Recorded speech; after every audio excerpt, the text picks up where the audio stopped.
Hello बच्चों, स्वागत है आपके अपने यूट्यूब चैनल बीजे एजुकेशन में। उत्तराखंड पशुधन प्रसार अधिकारी 2026 के लिए एनसीईआरटी बेस्ड कुछ एमसीक्यूज़ है, इजी एमसीक्यूज़ है आपके रिवीजन के लिए। एक हिसाब से आप मान लीजिए कि ये आपका टेस्ट है, ठीक है। और इससे पहले जॉइन मेंबरशिप के बारे में थोड़ा आपको डिटेल बता दूं कि इसमें हम बेसिक और जो इम्पोर्टेंट टॉपिक है उसके डिटेल नोट्स प्रोवाइड कर रहे हैं। और साथ ही साथ आपके 9 प्रैक्टिस सेट है, और ये सिर्फ आपको मिलेगा 299 रुपये पर मंथ में। और इसे बायोलॉजी वाले स्टूडेंट ही परचेज करें, ठीक है, क्योंकि इसमें अभी एग्रीकल्चर और एनिमल हस्बेंड्री वाला टॉपिक नहीं पढ़ाया जा रहा है। तो अब चलिए फिर आज आपका जो टेस्ट है उसके क्वेश्चंस को देखते हैं। पहला क्वेश्चंस है आपके सामने, वनस्पति शास्त्र के पिता कौन हैं? Who is referred as father of botany? Easy questions. Option है Robert Hooke, B Theophrastus, C Linnaeus और डी ल्यूवेन हॉक। ठीक है, तो क्या होगा फिर इसका राइट आंसर? तो इसका राइट आंसर है आपका ऑप्शन नंबर बी थियोफ्रेस्टस। ठीक है, जितने भी प्रश्न आपसे पूछे जाएंगे उसमें से मैं आपको बस एक क्वेश्चन गलत करने की अनुमति देता हूँ, ठीक है। बाकी आपके सही, सारे सही होने चाहिए, एक के लिए आपकी छूट है। वैसे वो भी नहीं होना चाहिए गलत, लेकिन फिर भी कोशिश कीजिएगा कि सारे क्या हो, सही हो। अगर एक गलत भी होता है तो कोई बात नहीं। उससे बाद आगे की ओर बढ़ते हैं। पहले ये देख लेते हैं, थियोफ्रेस्टस को वनस्पति शास्त्र का पिता कहा जाता है। अरस्तु को जीव विज्ञान का यानी जंतु विज्ञान का पिता कहते हैं। लीनियस को वर्गीकरण विज्ञान का पिता कहा जाता है, ठीक है। Theophrastus is referred to as the father of botany. Aristotle is known as the father of biology and zoology. Linnaeus is referred to as the father of taxonomy. ये सारा देखा था हमने। अब क्वेश्चन नंबर सेकंड की ओर जाते हैं। वनस्पति शास्त्री पौधों के नाम लैटिन में इसलिए रखते हैं क्योंकि botanist name plants in Latin so as to, वे साधारण मनुष्य से उच्च भावना रखते हैं। यहाँ पे मैं आपको इंग्लिश में भी दिखा देता हूँ वरना फिर कमेंट आ जाएगा। वे साधारण मनुष्य को पौधों के अध्ययन से रोकना चाहते हैं। वे अन्य वैज्ञानिकों से उच्च भावना रखते हैं। ये अंतर्राष्ट्रीय समानता रखना चाहते हैं। Claim superiority over the common man, prevent the common man from studying plants, claim superiority over other scientist या अचीव इंटरनेशनल यूनिफॉर्मिटी। तो इसका राइट आंसर है ऑप्शन नंबर डी, ये अंतर्राष्ट्रीय समानता रखना चाहते हैं, ठीक है। लैटिन भाषा एक मृत भाषा है, अर्थात साधारण बोलचाल में इस भाषा का प्रयोग पूरी तरह से बंद हो चुका है तथा इसमें अब तक कोई परिवर्तन नहीं हो सकता। अतः वैज्ञानिक नामकरण में लैटिन भाषा का प्रयोग करते हैं ताकि ये नाम अंतर्राष्ट्रीय रूप से समान रहे। ठीक हो गया। Latin is a dead language meaning it's use in ordinary conversation has completely ceased and no further changes can occur in it. Therefore, scientific nomenclature uses Latin so that these names remain uniform internationally. Question number third है आपका, एक पादप का वर्णन करते समय लेखक द्वारा पहली बार प्रयोग किए जाने वाला नमूना कहलाता है। Type specimen used by the author for the first time while describing a plant is called lectotype, holotype, न्यूटाइप या फिर सिनटाइप। तो इसका राइट आंसर है आपका ऑप्शन नंबर बी, होलोटाइप, ठीक है। जब किसी नई प्रजाति या पादप का वर्णन किया जाता है तो लेखक द्वारा अध्ययन के लिए उपयोग किया गया जो मूल नमूना या उद्धृत किया गया प्रमुख नमूना होता है उसी को हम क्या कहते हैं, होलोटाइप कहते हैं। The specimen or other element use by the author or designated by the author as the nomenclature type when publishing a new species or taxon is called holotype. Question number 4 है, that the type specimen used by the author for describing a plant for the first time। तो वही चीज हो गई अभी जो हमने कहा, एक पादप का वर्णन करने के लिए लेखक द्वारा पहली बार प्रयोग किए जाने वाला नमूना क्या कहलाता है? क्या कहलाता है? होलोटाइप, ठीक है। Herbarium species specimen of plants are preserve which are used in nomenclature. It has many types the holotype is use by the author for the first time for description. पौधों के हर्बेरियम नमूने को संरक्षित किया जाता है जिसका उपयोग नामकरण में होता है। इसके कई प्रकार होते हैं। होलोटाइप का उपयोग लेखक द्वारा पहली बार वर्णन के लिए किया जाता है। क्वेश्चन नंबर 5 है, when species name exactly repeats generic name it is known as. जब जाति का नाम वंश के समान होता है तो वह कहलाता है। जो जाति है उसका नाम अगर वंश के समान होने लगे तो क्या कहेंगे? बैशियोनियम, टोटोनियम, होमोनियम या फिर सिनोनियम। तो इसका राइट आंसर है ऑप्शन नंबर बी, टोटोनियम। ठीक है। When both the genus and species names have every letter identical, it is called टोटोनियम। जब जीनस और जाति दोनों नामों के प्रत्येक अक्षर समान होते हैं तो उसे हम टोटोनियम कहते हैं। इंपॉर्टेंट क्वेश्चन है।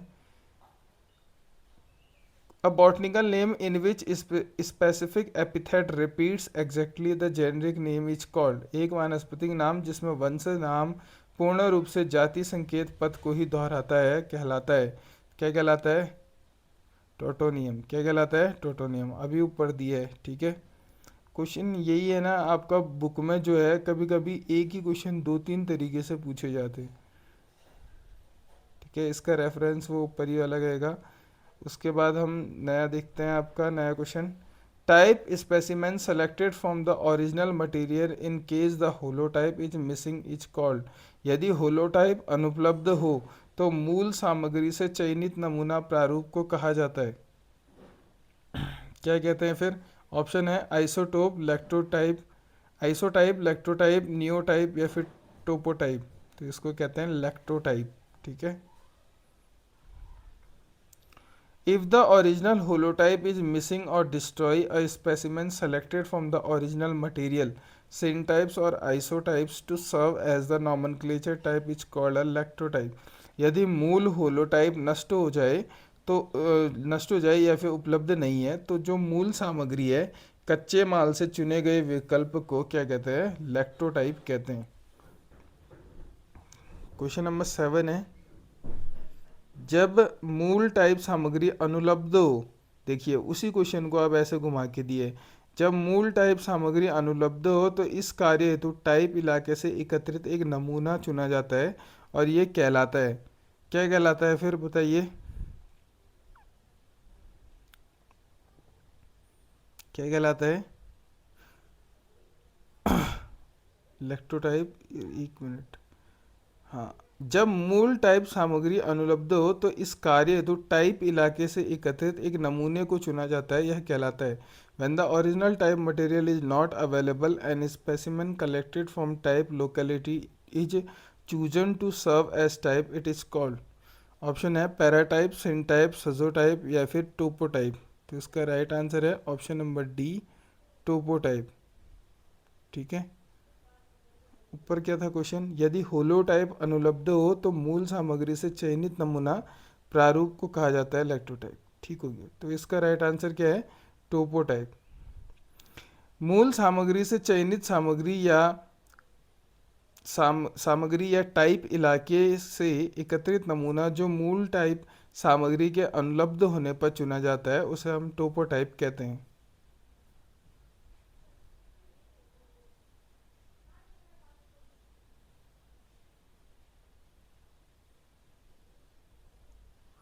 A specimen collected from the same locality as the type locality is called topotype. Question number 8 है, इस कथन आइसोटाइप एक ही स्थान तथा एक ही तिथि के एक ही संग्रह से लिया गया एक्स का एक द्विक प्रतिदर्श होता है में एक्स किसके लिए लिखा गया है? In the statement isotype is a duplicate specimen of X from the same collection of the same date and same locality, X stand for holotype, topotype, holotype, paratype या फिर न्यूटाइप। तो इसका राइट आंसर है option number B, holotype. Taxonomy के अंतर्गत नामकरण के दौरान विभिन्न प्रकार के नमूने एकत्र किए जाते हैं। इन्हें कई प्रकारों में बांटा गया है जिसमें आइसोटाइप होलोटाइप का डुप्लीकेट होता है। Under taxonomy various types of specimens are collected during nomenclature an isotype is a duplicate specimen of holotype. Question number 9 है कीज आर असर्शन रीजन है keys are taxonomical aid used for identification plants and animals. कुंजियाँ वह वर्गीय सहायक सामग्री है जो पादपों व जंतुओं की पहचान हेतु उपयोग में ली जाती है। रीजन है keys are based on the contrasting characters generally in pairs.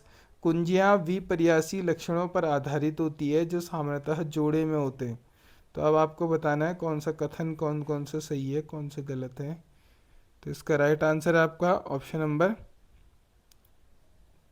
ए। ठीक है, ए क्या है, both A and R true and R explain ए।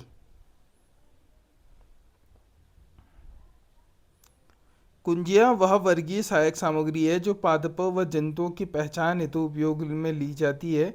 ये सामान्यतः जोड़े में विपर्यासी लक्षणों कॉन्ट्रास्टिंग कैरेक्टर्स पर आधारित होती है।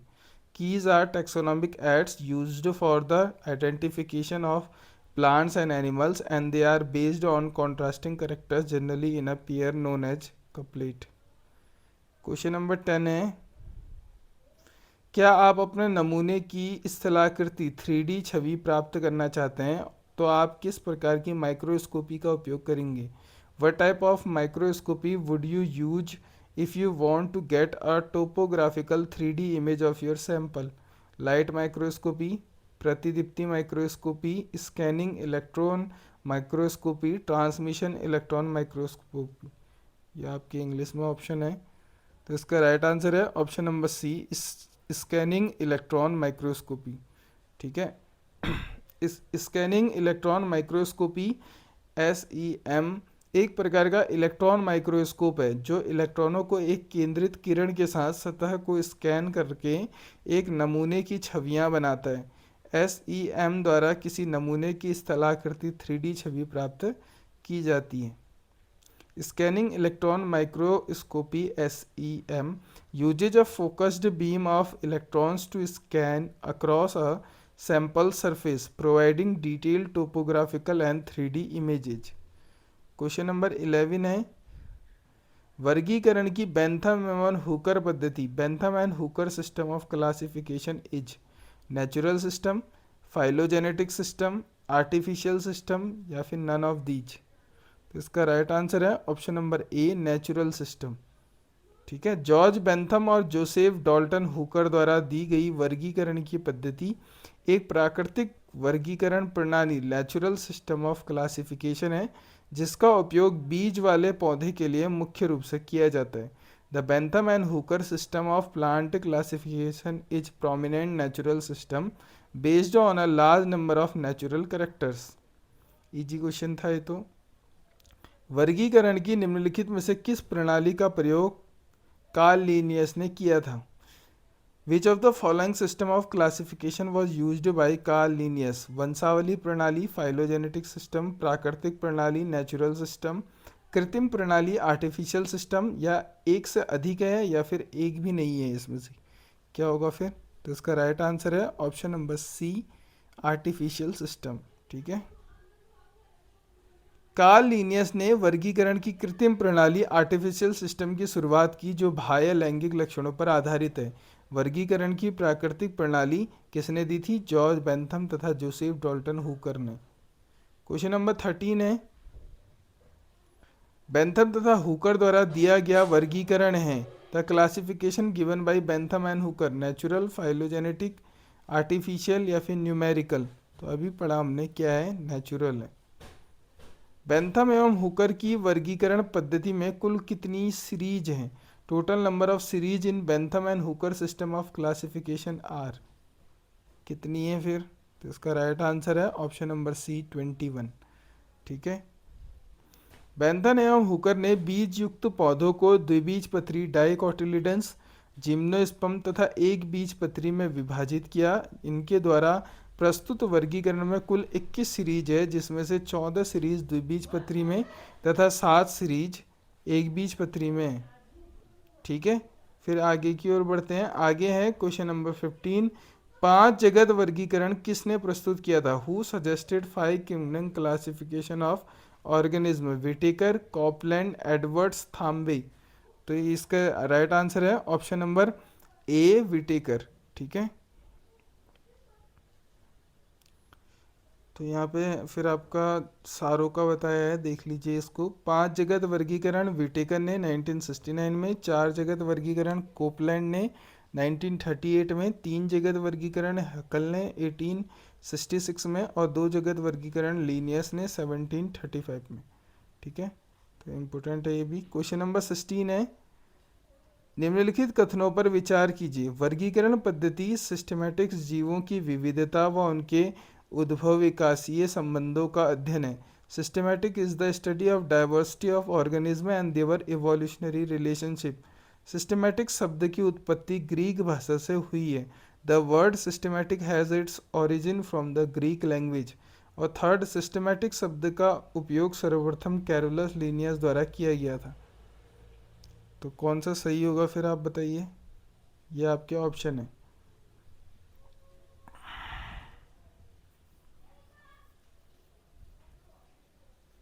देखिए इसका राइट आंसर जो होता है वो आपका फर्स्ट और थर्ड होता है। ठीक है, वर्गीकरण पद्धति सिस्टमैटिक जीवों की विविधता व उनके उद्भव विकासी संबंधों का अध्ययन है। और थर्ड क्या कहता है, सिस्टमैटिक शब्द का उपयोग सर्वप्रथम कैरोलस लीनियस द्वारा किया गया था। ये दोनों सही है। ठीक है, लेकिन जो आपका आरपीएससी यानी ये आपका राजस्थान में हुआ होगा, तो वहाँ उसने थर्ड को गलत माना है और सेकंड को थर्ड सही माना है। ठीक है, उसने कहा है सिस्टमैटिक शब्द की उत्पत्ति ग्रीक भाषा से हुई है, सही माना है, जबकि ऐसा नहीं है। सिस्टमैटिक शब्द की उत्पत्ति लैटिन भाषा से हुई है। ठीक है, तो यहाँ पे उसी के हिसाब से ऑप्शन दिए, राइट आंसर दिया है आपका फर्स्ट और सेकंड। ठीक है, लेकिन सेकंड सही नहीं होगा, सेकंड के बदले क्या होगा, थर्ड सही होगा, फर्स्ट और थर्ड, क्योंकि सिस्टमैटिक शब्द की उत्पत्ति तो लैटिन भाषा से हुई है। अब इसका डिटेल एक्सप्लेनेशन भी देख लीजिए आप। वर्गीकरण पद्धति या सिस्टमैटिक्स के अंतर्गत जीवों की विविधता एवं उनके संबंधों का विकास अध्ययन किया जाता है। ठीक है, सिस्टमैटिक शब्द लैटिन शब्द सिस्टेमा से आया है, जिसका अर्थ है जीवों की नियमित व्यवस्था। सिस्टमैटिक शब्द का उपयोग सर्वप्रथम कैरोलस लीनियस द्वारा किया गया था, जिन्होंने सिस्टेमा नेचुरी पुस्तक लिखी। परंतु सिस्टेमा शब्द लैटिन भाषा से संबंधित है। मानक आरपीएससी उत्तर कुंजी के कथन के हिसाब से 1 और 2 सही माने गए हैं, क्योंकि सिस्टमैटिक्स लैटिन शब्द सिस्टेमा से लिया गया है, ना कि ग्रीक से।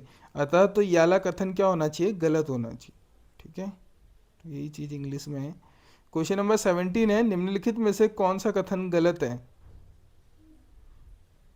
निम्नलिखित में से कौन सा कथन गलत है। Which of the following is an incorrect statement. पहला है, कैरोलस लीनियस ने पुंकेश्वर की संख्या, आकार और संघ के आधार पर 24 वर्गों को मान्यता दी।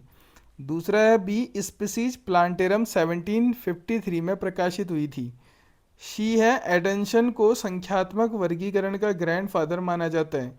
और डी है, सिस्टेमा नेचुरी जॉर्ज बेंथम द्वारा लिखी गई। तो ये जो डी वाला लग रहा है कुछ अजीब जैसा लग रहा है, क्योंकि अभी ऊपर मैंने आपको कहा है कि ये सिस्टेमा नेचुरी किसने लिखी है, कैरोलस लीनियस ने। तो गलत क्या हो जाएगा, ऑप्शन नंबर डी। ठीक है, सिस्टेमा नेचुरी कार्ल लीनियस द्वारा लिखी गई पुस्तक है। उन्हें द्विनाम पद्धति का जनक माना जाता है। कार्ल लीनियस को आधुनिक वर्गीकरण के जनक के रूप में माना जाता है। जॉर्ज बेंथम हुकर की एक प्रमुख पुस्तक जॉनरा प्लांटेरम है, जिसमें उन्होंने पुष्पीय पौधों का विस्तृत वर्गीकरण प्रस्तुत किया था। ठीक है, क्वेश्चन नंबर 18 है फिर अब आपके सामने। वर्गीकरण की सर्वगत सबसे छोटी श्रेणी है। The lowest taxonomic category in universal usages is वंश, गण, जाति, वर्ग, जीनस, ऑर्डर, स्पीसीज, क्लास। तो इसका राइट आंसर है ऑप्शन नंबर सी, स्पीसीज। वर्गीकरण की सबसे छोटी जो श्रेणी है आपकी वो स्पीसीज है। वर्गीकरण में विभिन्न श्रेणियों का छोटे से बड़ा क्रम निम्नलिखित होता है। जाति, जाति से वंश, वंश से फैमिली, फैमिली से गण, गण से वर्ग, वर्ग से फाइलम, फाइलम से जगत, जगत से डोमेन। ठीक है, क्वेश्चन नंबर 19 है, वर्गो टैक्सा की वर्गीकृत व्यवस्था कहलाती है। The systematic arrangement of taxa is called. वर्गीकीय, टैक्सोनॉमी, कुंजी की, वंशावली, जेनेलॉजी, और डी पदानुक्रम। ये तो कल भी पढ़ा था हमने, क्या कहते हैं इसको हम, पदानुक्रम, हायरार्की कहते हैं। ठीक हो गया। Taxa represents groups of organisms classified as a unit, and the systematic arrangement of these taxa constitutes a hierarchy. Question number 20 है, जंतु व्यवहार के अध्ययन को कहते हैं, study of animal behaviour is called entomology, ethnobiology, ethology या फिर इकोलॉजी। तो इसका राइट आंसर है ऑप्शन नंबर सी, इथोलॉजी। ठीक है, तो यहाँ पे सारों के बताए हैं आपको, देख लीजिए। एंटोमोलॉजी क्या होता है, स्टडी ऑफ इंसेक्ट, इंसेक्ट के बारे में पढ़ना। Ecology study of organism and their interactions with the environment. Ethnobiology study of dynamic relationship between peoples, biota and environments. और इथोलॉजी क्या होता है, स्टडी ऑफ एनिमल बिहेवियर। तो यहाँ पे हमारे इम्पोर्टेंट एमसीक्यू कंप्लीट होते हैं। अगर बीजे एजुकेशन के चैनल में पहली बार आए हैं तो चैनल को सब्सक्राइब करें, वीडियो को ज़्यादा से ज़्यादा शेयर करें, और अभी तक मेंबरशिप ज्वाइन नहीं करी है तो मेंबरशिप ज्वाइन कर लीजिएगा। ठीक है, इसकी पीडीएफ टेलीग्राम चैनल से मिल जाएगी, जिसके लिंक वीडियो के डिस्क्रिप्शन में। मिलते हैं नेक्स्ट वीडियो में, तब तक के लिए अपना ध्यान रखें।